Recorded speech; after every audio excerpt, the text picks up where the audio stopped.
At my daughter's wedding, her groom pushed my face into the cake, mockingly exclaiming, "Try the dessert!" Anger boiled up as the icing dripped down my chin.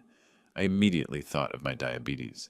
Then one of the guests pointed at me and exclaimed, "He's a billionaire!" The groom's smug smile disappeared. His face turned pale. He had made a mistake, and now he would pay for it. Before we continue, please subscribe to the channel and let us know where you're listening in the comments.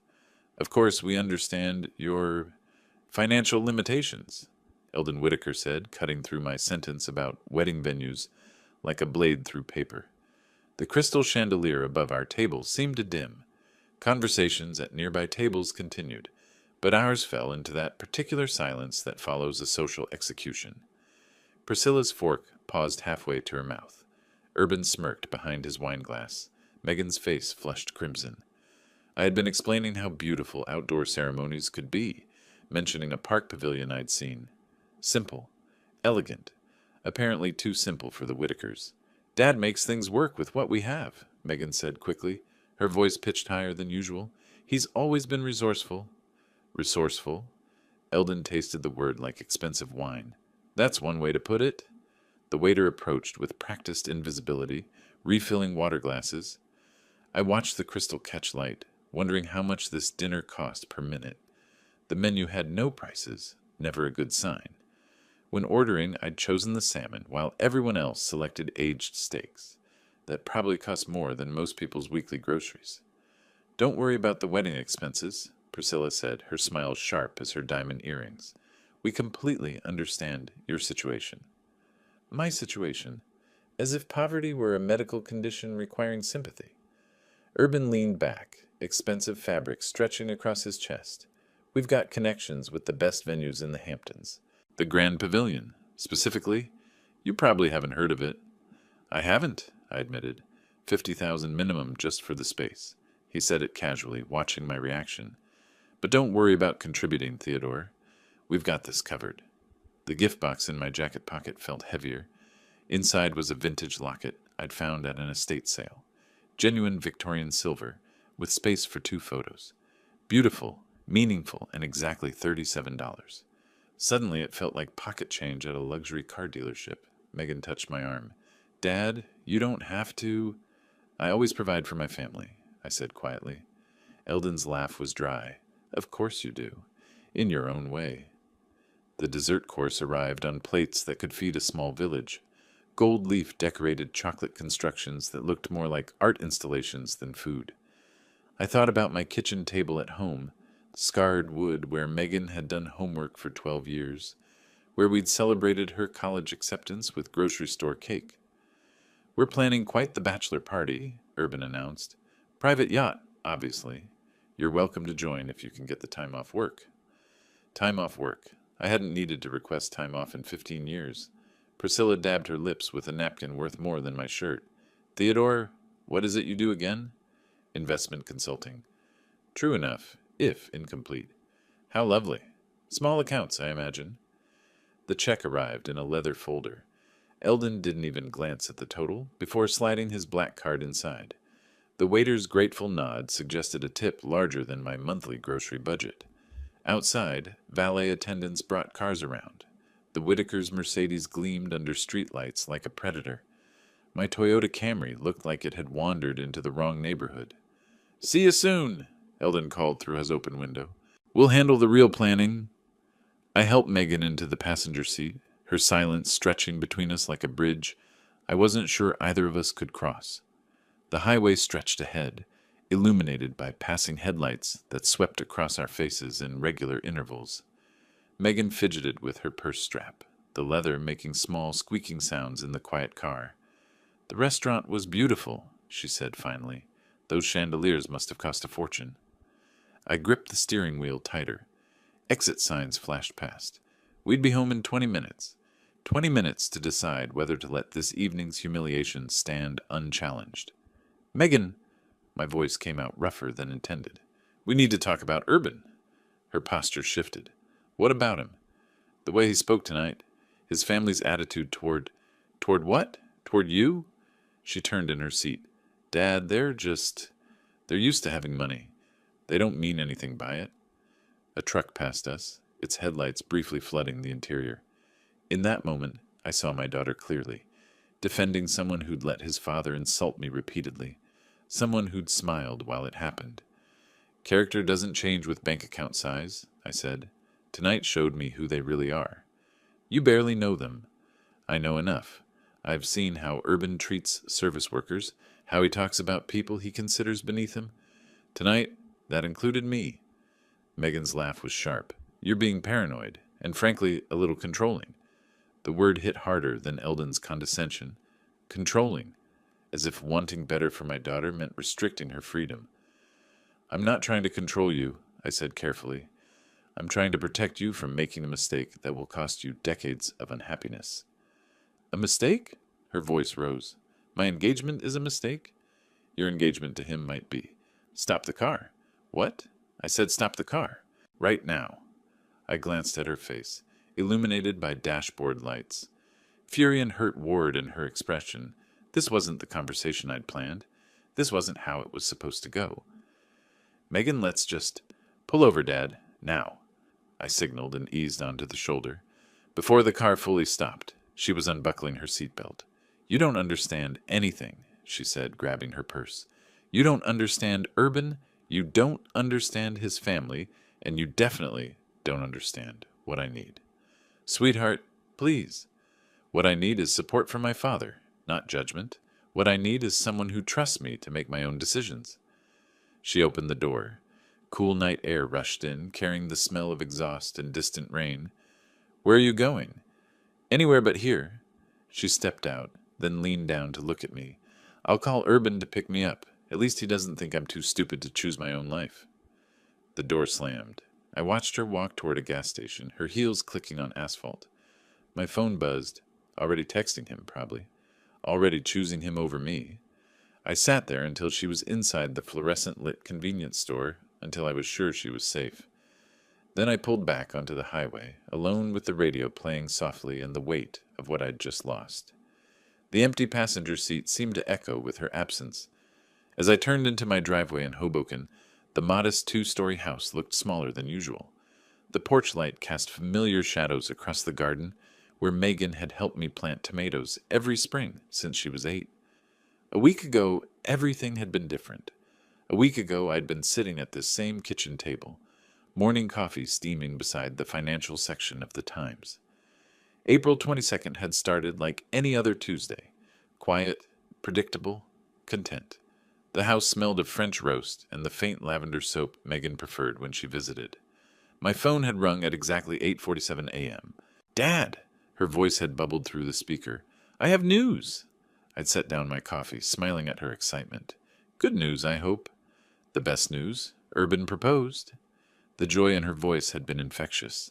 Whatever reservations I'd harbored about her boyfriend dissolved temporarily in the face of her happiness. She deserved love, deserved someone who cherished her. Tell me everything, I'd said, settling back in my chair. It was perfect, Dad. He took me to Central Park, to that spot overlooking the reservoir where we had our first date. Got down on one knee right there on the path, with joggers and dog walkers as witnesses. The ring is gorgeous, a princess-cut diamond that catches light like crazy. I'd pictured it, my daughter's face glowing with happiness, surrounded by strangers who'd probably applauded. The image warmed me despite my concerns about Urban's character. I'm so happy for you, sweetheart. There's going to be an engagement dinner next week. You'll get to meet his parents properly. They're wonderful people, Dad. His father built their business from nothing. He'll probably have lots to talk about with you. That's when I'd made the decision that led to tonight's disaster. Megan, before we meet them, I need to ask you something, a favor. Anything. I'd stood up, pacing to the window that overlooked my neighbor's ordinary lawn. I'd like to keep my financial situation private. Let them think I'm just a regular working person. Silence had stretched between us. When she spoke again, confusion colored her voice. Why would you want to do that? Because I want to know who they really are. Money changes how people treat you, how they see you. If they think I'm wealthy, they'll put on a performance. If they think I'm ordinary, they'll treat you badly. They'll treat me honestly, and if that treatment is bad, then we'll know exactly who we're dealing with. She'd been quiet for a long moment. Dad, that's... That's a little manipulative, isn't it? It's practical. Real character shows when people think there's nothing to gain from kindness. Now, sitting in my current driveway with the confrontation fresh in my memory, I wondered if I'd been right or simply stubborn. My modest home sat quietly around me. 3 bedrooms, 2 baths, nothing remarkable. The portfolio statements in my desk drawer told a different story, but those numbers had never mattered much to me. Inside, family photos lined the hallway. Megan at her college graduation. Megan at Christmas morning, surrounded by sensibly priced gifts. Megan laughing at some joke I'd made, her face bright with uncomplicated love. I climbed the stairs to my bedroom, each step feeling heavier than the last. Tomorrow would bring the first day of what I feared might be a long silence between us. I'd asked her to hide my wealth, and in return, I'd lost the only thing that truly mattered. The irony wasn't lost on me. In trying to protect her from people who valued money over character, I'd driven her directly into their arms. As I looked around my unchanged home, the familiar simplicity felt different somehow. Heavier. Every modest piece of furniture, every carefully chosen economy, reminded me of choices I'd made long ago. Before Megan, before the money that changed everything except how I chose to live. The living room hadn't changed in 15 years. Same comfortable couch, same wooden coffee table with its careful ring stains from countless evenings reading together. The only expensive items were hidden, the investment statements locked in my desk drawer, the emergency fund that could buy this entire neighborhood. I settled into my reading chair, the one Megan had helped me pick out at a second-hand store when she was 16. "Dad, this one's perfect," she'd said, running her hands along the worn leather. "It looks like it has stories to tell." Stories, like the one I'd never told her about 1995. 28 years old, living in a studio apartment in San Francisco that barely qualified as housing. The Murphy bed folded down to cover half the floor space. My kitchen was a hot plate and a mini fridge that hummed like a dying animal. Every morning I'd walk 12 blocks to the accounting firm rather than spend $2 on the bus. My savings account held exactly 5,127. I knew because I checked the balance obsessively, the way some people check their pulse. 5,000 represented 2 years of living like a monk, eating nothing but pasta and canned vegetables, wearing the same 3 shirts in rotation. The meeting happened on a Tuesday. I was walking back from lunch, a bagel from the day-old bin, when 2 young men approached me outside the coffee shop, where I sometimes allowed myself one small cup. "Excuse me," the taller one said, "are you an accountant?" They looked barely old enough to vote. The shorter one clutched a worn laptop like a life preserver. Both wore excitement like expensive cologne, impossible to ignore. "I work in accounting," I admitted carefully. "We need someone to look at our numbers," the tall one continued. "Someone smart, someone who understands money." They explained their idea over terrible coffee in my building's lobby, a software platform that would revolutionize how people shared information. The internet was still young then, dial-up connections and basic websites. Their vision seemed impossible and inevitable simultaneously. "We need initial investment," the short one said, his hands shaking slightly. "Nothing huge. 5,000 would let us rent office space, buy better equipment, maybe eat something other than ramen for a few months. 5,000. My entire safety net. I should have said no. Should have explained that losing 5,000 would mean moving back to my parents' basement in Ohio, admitting defeat. Instead, I found myself asking questions. What was their market research? Revenue projections, competition analysis? They had answers. Good ones. More importantly, they had something I recognized from my own mirror. Hunger. Not for luxury, but for the chance to build something meaningful. "If I invest," I said slowly, "I want 10% equity." "Deal." No hesitation, no lawyer, just a handshake and a lobbying that smelled like industrial carpet and broken dreams. 6 months later, their first major client signed. 18 months after that, a tech giant acquired them for $42 million. My 5,000 became 4.2 million overnight. I sat in my unchanged living room, remembering that moment. The phone call that changed everything. The realization that money was just a tool, not a destination. I'd seen what wealth did to people, watched the lottery winners and inheritance recipients in my accounting practice. watched money reveal character rather than create it. That's why I kept living simply. Why I raised Megan to value work over wealth, character over capital. Why I'd asked her to hide my financial situation from the Whitakers.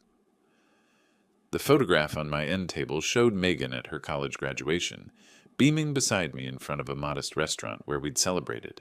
She had no idea her education was paid for by tech stock dividends. No idea her father could have bought her anything she wanted. Tomorrow, I realized, I'd need to decide whether that philosophy was worth losing my daughter forever. Morning light didn't make the situation clearer. I woke up hoping last night had been a nightmare, that my daughter hadn't chosen Urban over me in a gas station parking lot. But my phone showed no missed calls, no apologetic texts, no signs that the world had reset while I slept. Day one felt manageable. Megan needed space to process. I maintained my routines, coffee at 6:30, newspaper by 7, checking market reports by 8. Each time my phone buzzed, hope spiked. Usually just emails about investment portfolios that seemed increasingly meaningless. By day 3, I started leaving careful voicemails. Hi, sweetheart, it's Dad. Just wanted to say I love you. Call when you're ready. Short, respectful, not pushy. Day 7 brought longer messages. Megan, I've been thinking about our conversation. Maybe I could have expressed my concerns differently. You know I want you to be happy, right? That's all I've ever wanted. Week 2, I discovered gardening. Megan had always loved my vegetable patch.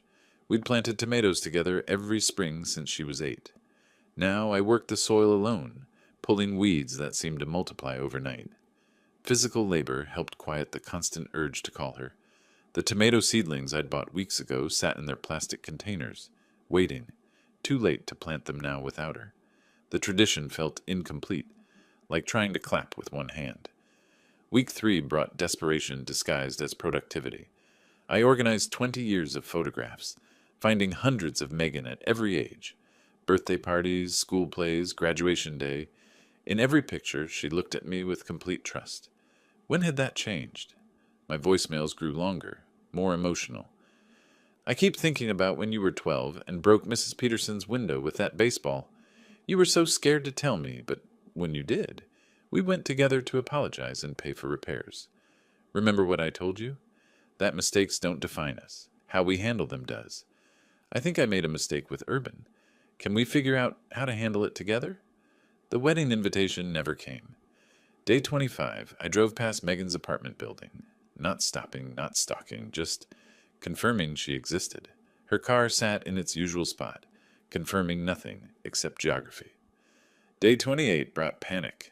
Wedding shops, caterers, photographers, everything required final decisions.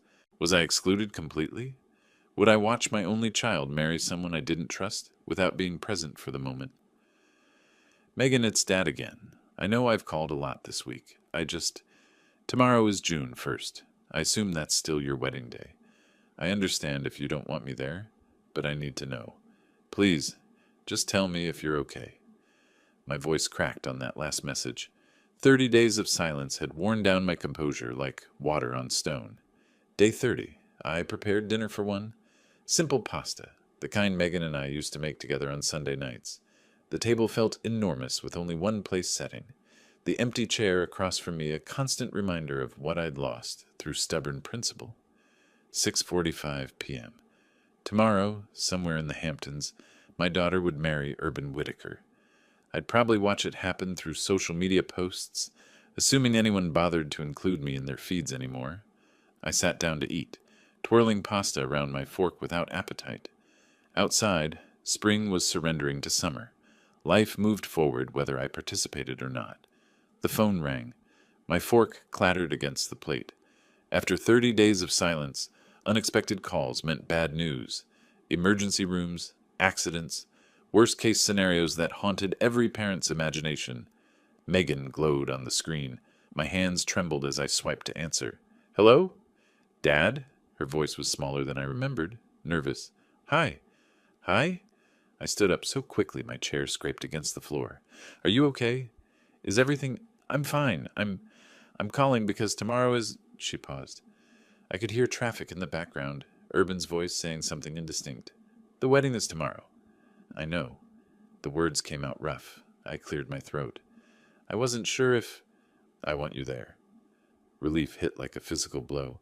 I leaned against the dining room wall, suddenly dizzy. Thank you, I was hoping. But there are conditions. Of course there were. Nothing came easy anymore. I'm listening.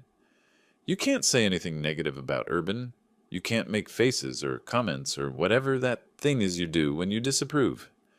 What thing? You know what thing. That subtle eyebrow thing. The way you pressed your lips together at dinner that night. I touched my eyebrow unconsciously. I don't... Promise me, Dad. This is my wedding day. It needs to be perfect. Perfect. For her, I could manage perfect. Or at least the appearance of it. I promise. No comments, no faces, no disapproval. I'll be the model father of the bride. Her exhale was audible. Good. The ceremony starts at 4. The Grand Pavilion in the Hamptons. I'll text you the address. Cocktails at 5. Dinner at 7. What should I wear? Navy suit is fine. Nothing too formal. The Whitakers already think... She stopped herself. Think what? Nothing. Just... Navy suit is perfect. We both knew she'd been about to say the Whitakers already thought I couldn't afford anything formal. Probably true, from their perspective. Megan, about that night in the car. Dad, don't. Let's start fresh tomorrow, okay? Clean slate. Clean slate. As if 30 days of separation could be erased with good intentions, but I'd take whatever she offered. Clean slate, I agreed. I love you, sweetheart. I love you too, Dad. I'll see you tomorrow. The line went dead. I stared at the phone for a long moment, hardly believing the conversation had actually happened. 30 days of agonizing silence ended with a 5-minute call that changed everything. My dinner sat cooling on the table, but I had no appetite. Instead, I climbed the stairs to my bedroom, opening the closet to examine my navy suit. The same one I'd worn to that disastrous dinner, but tomorrow it would serve a different purpose. Tomorrow, I'd walk my daughter down the aisle to marry someone I didn't trust. I'd smile and shake hands with people who'd spent an evening mocking my imaginary poverty. I'd pretend everything was perfect while watching my only child bind herself to a family that measured worth in dollars. But I'd be there. After 30 days of wondering if I'd lost her forever, I'd be there. Sometimes that had to be enough.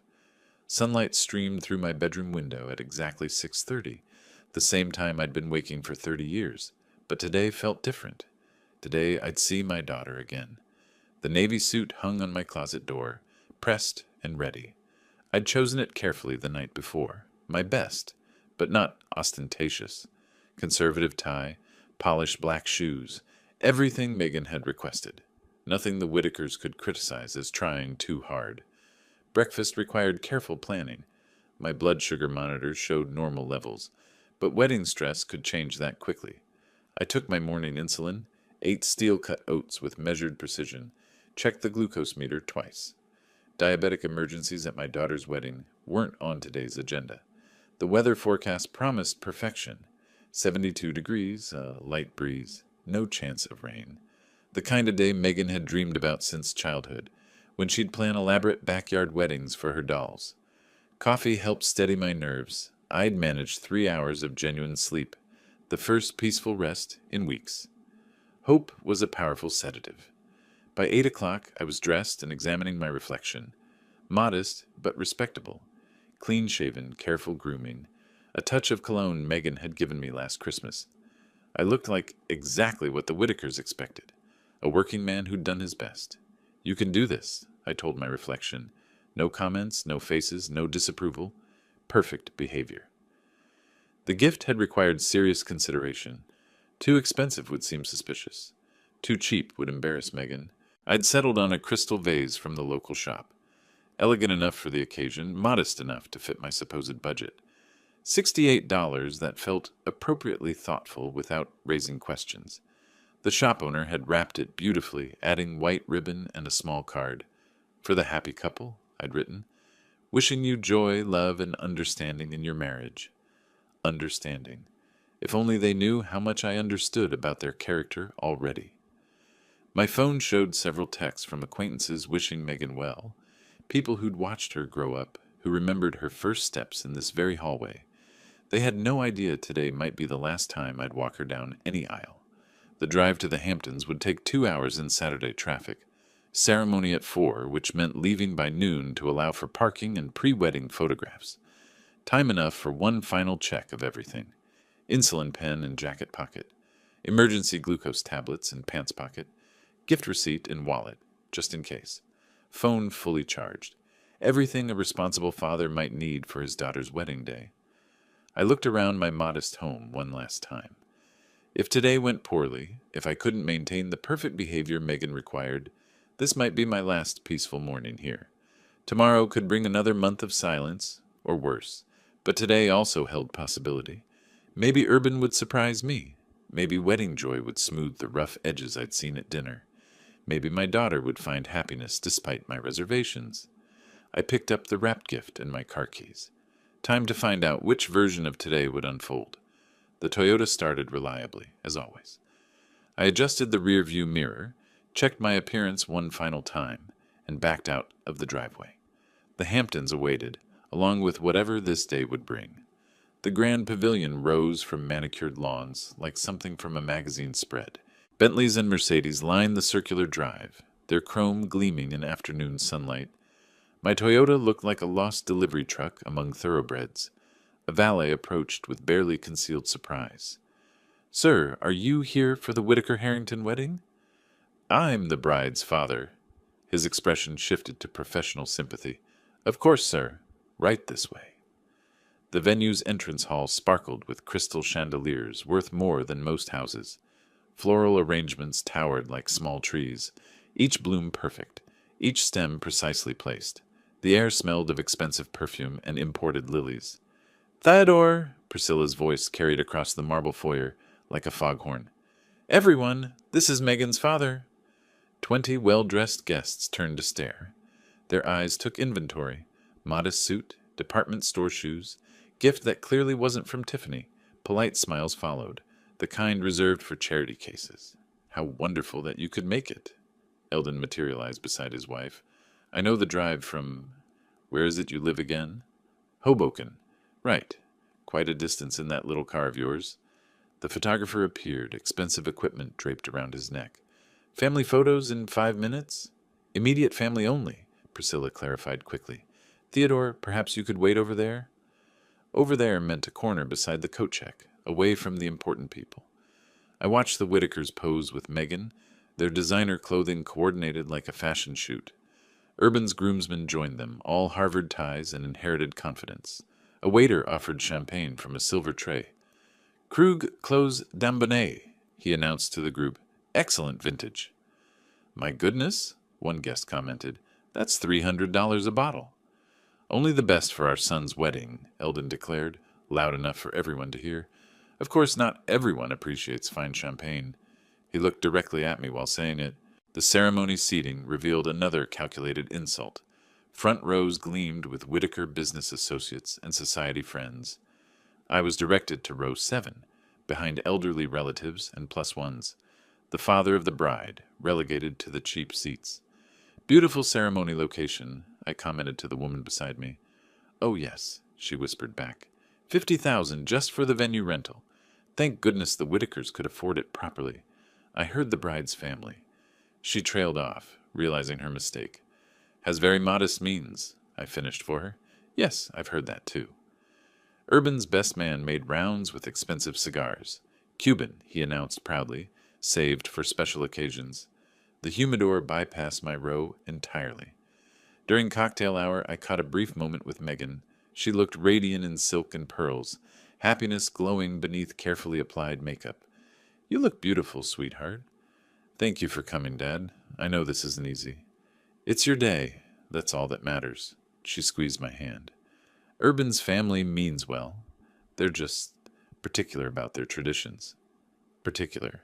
Like excluding the bride's father from family photos and seating him with strangers. "I'm fine," I assured her. "Go enjoy your reception." Dinner service began with theatrical flourish. Waiters emerged in synchronized formation, carrying plates that belonged in art galleries. 5 courses, each more elaborate than most restaurant entrees. The wine pairings alone probably cost more than my monthly grocery budget. From my distant table, I watched the head table's animated conversation. Urban gestured expansively, telling stories that made his groomsmen laugh. Occasionally, he glanced toward my table with that same smirk I remembered from our first meeting.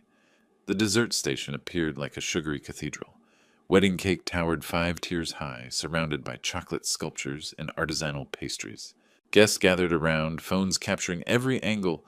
I remained seated, observing from afar as always. The dessert presentation resembled a museum exhibition. 5 tier wedding cake dominated the center, surrounded by chocolate sculptures that belonged in art galleries rather than dinner plates. Guests circled the display with phones raised, capturing every ornate detail. I approached carefully, mindful of my position as perpetual outsider. The chocolate fountain gurgled expensively. Pastries arranged like jewelry sparkled with gold leaf. Everything designed to impress, nothing designed for someone with diabetes. A waiter noticed my hesitation. "Can I help you select something, sir?" "Do you have any sugar-free options? I'm diabetic." "Of course. We have fresh fruit, sugar-free chocolate mousse, and some lovely almond cookies made with stevia." Simple request, medical necessity. Nothing embarrassing about managing a health condition responsibly. "That sounds perfect. The fruit, please." Behind me, conversations continued. Wedding guests compared vacation homes and stock portfolios. Normal, wealthy people talk, the kind I could afford but chose not to engage in. "What's that about diabetic options?" Urban's voice cut through the background chatter like a saw through silk. He approached the dessert station with slightly unsteady steps, champagne clearly affecting his judgment. "I was just asking about sugar-free." "Sugar-free?" His laugh was too loud, drawing attention from nearby guests. "Let me guess. You can't afford the proper medical care either?" Conversations paused. Heads turned toward our exchange. The elegant atmosphere shifted, sensing drama. "I manage my condition just fine." "Of course you do. With free clinic visits and discount medication." Urban's voice carried across the room now, performing for an audience. "But hey, at least you made it to the wedding, right? Even if you can't afford proper dessert."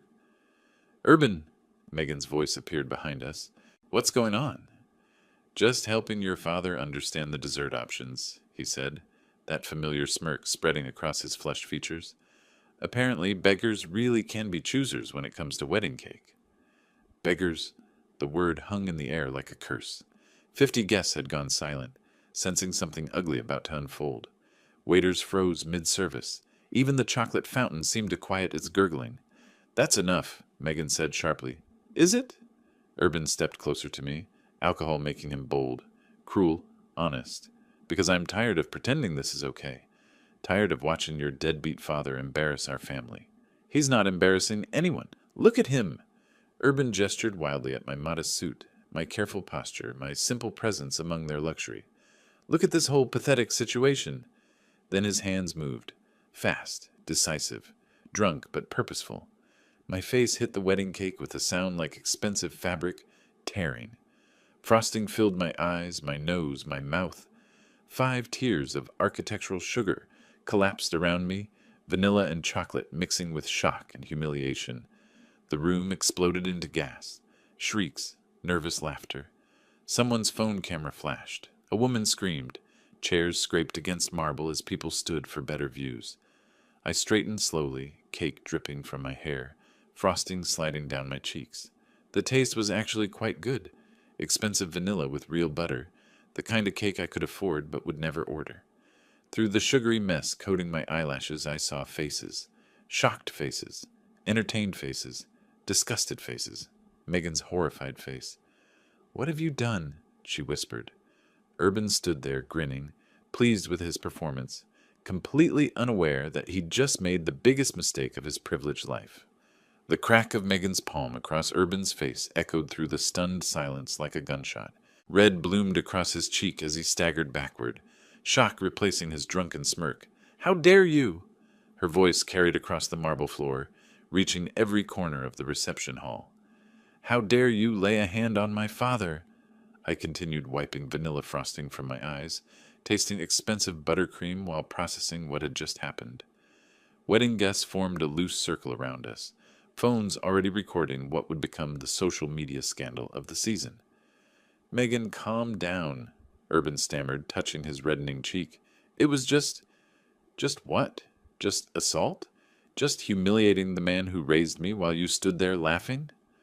A voice boomed from across the room, cutting through the chaos like authority itself. Enough? Charles Beaumont rose from his seat at table 12, his silver hair catching crystal chandelier. Light at 65, he commanded attention through presence rather than volume. The room quieted as he approached our disaster. Ladies and gentlemen, Charles announced, his voice carrying the weight of boardroom authority, allow me to introduce Theodore Harrington. Some of you may recognize him as the founding investor in Technova Industries. Murmurs rippled through the crowd. Several guests straightened, suddenly paying attention. Theodore, Charles continued, his eyes finding mine across the frosting-covered chaos, is one of America's most successful private investors. His portfolio includes early stakes in companies that transform the digital landscape. Current net worth, he paused dramatically, well north of $1 billion. The room exploded into whispers. Heads turned toward each other, then back to me, then to Urban, whose face had drained of all color. That's Theodore Harrington? A woman near table 8 gasped. The Technova. Theodore Harrington? I knew he looked familiar, another guest added. His investment fund's been legendary in Silicon Valley for decades. Wait, someone else called out. The man who turned 5,000 into 4 million in 2 years? That Theodore Harrington? I straightened my frosting-stained jacket, meeting Charles's supportive gaze with a slight nod. Around us, recognition spread like wildfire through the assembled crowd. Business connections, investment stories, whispered confirmations of wealth that made the Whitakers' 3 million look like pocket change. Urban's face had progressed from red to white to green. Behind him, Eldon and Priscilla stood frozen, their expressions cycling through confusion, recognition, and dawning horror. But he drives a Toyota, Priscilla whispered to no one in particular. He lives in Hoboken, Eldon added weakly. Charles smiled grimly. Exactly. Theodore understands something your family clearly doesn't. Money doesn't define character. Character defines how you treat people regardless of their apparent financial status. The circle of guests pressed closer, fascinated by the unfolding drama. Some looked embarrassed for having witnessed the assault. Others seemed thrilled by the social catastrophe they'd stumbled into. Urban opened his mouth several times without producing sound, like a fish pulled from expensive water.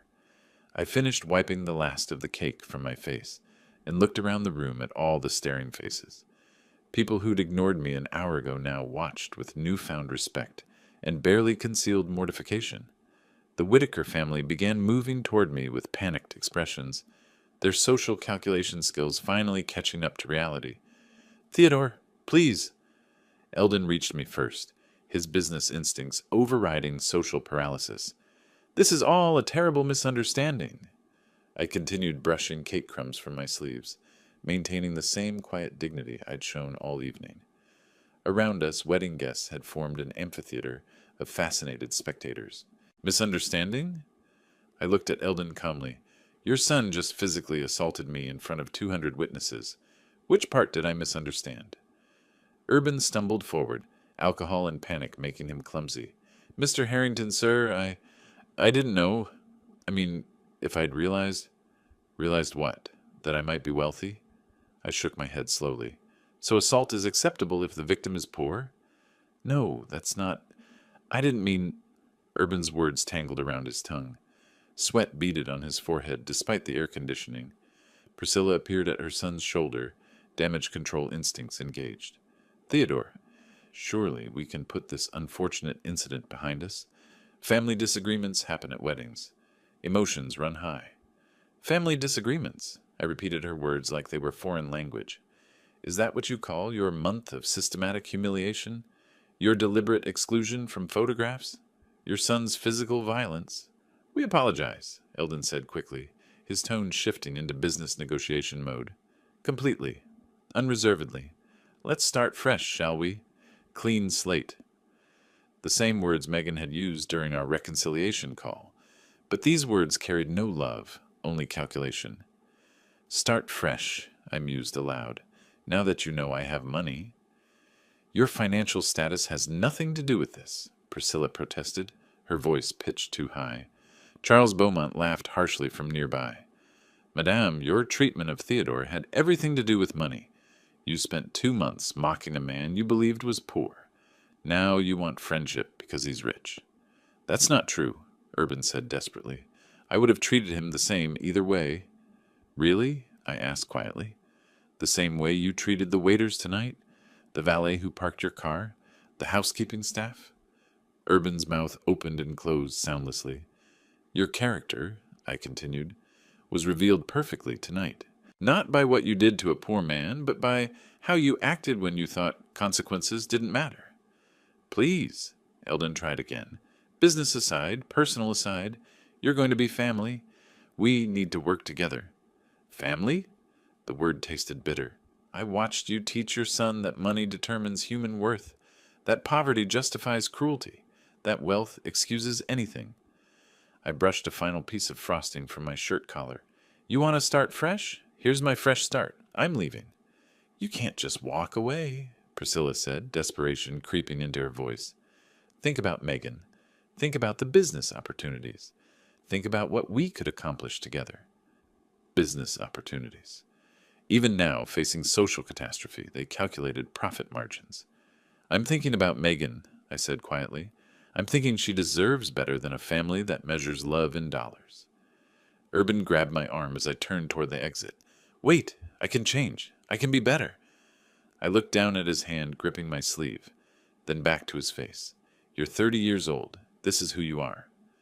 The crowd parted as I walked toward the doors, whispers following in my wake. Behind me, the Whitakers' voices rose in increasingly frantic appeals, but their words meant nothing now. They'd shown me exactly who they were when they thought it didn't matter. Evening air washed over me like absolution as I stepped outside the grand pavilion. Behind me, muffled voices continued the social catastrophe I'd left behind. Ahead, the parking lot stretched toward my modest Toyota, sanctuary among the abandoned luxury vehicles. Footsteps pounded on marble, then concrete. Someone running. Dad, wait! I turned to see Megan lifting her wedding dress, designer silk trailing as she chased me across the asphalt. Her carefully styled hair had loosened, makeup streaked from tears I hadn't seen her shed. Sweetheart, you should go back inside. It's your wedding. No.